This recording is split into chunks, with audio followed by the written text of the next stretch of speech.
Assalaamu calaykum. Dadka badankood waxay ku nool yihiin nolol aan iyagu dooran. Waxay ku dhex wareegayaan fikirro ay bulshada, qoyska ama saaxiibadu ku abuureen, iyagoo ka tegay riyada iyo yoolalkii ay iyagu lahaayeen. Fikradaha dadka kale, haddii aan si mirle loo kala soocin, waxay noloshaada u beddeli karaan mid gebi ahaanba qof ahaantaada ka soo horjeeda. Waxay ku gaadhsiin karaan xaalad aad lumiso qofnimadaada, kalsoonidaada iyo dareenkaaga xorriyadeed. Marka aad si fudud u qaadato aragtiyaha dadka kale, waxaad lumisaa awoodda aad ku maarayn lahayd naftaada. Fikradaha ku saabsan waxaad tahay, waxaad noqon karto iyo waxaad mudan tahay ayaa noqonaya kuwo ay dadka kale go'aamiyaan.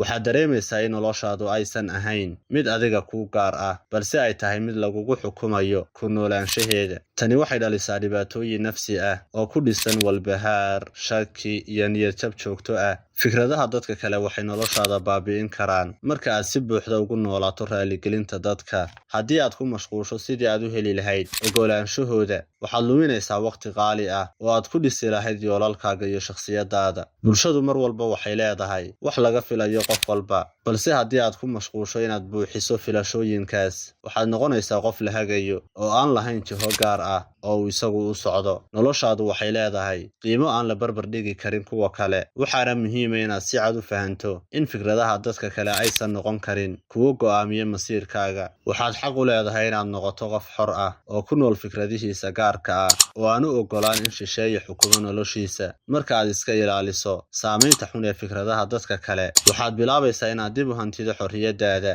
oo aad dhisto nolol macno leh oo kuu gaar ah. Waxaa mawduucan inoo diyaarisay walaasheen Cawood Dahabo, waxaana idiin akhriyey anoo Ismaaciil Cabdi Barkhalle. Nabaadiino.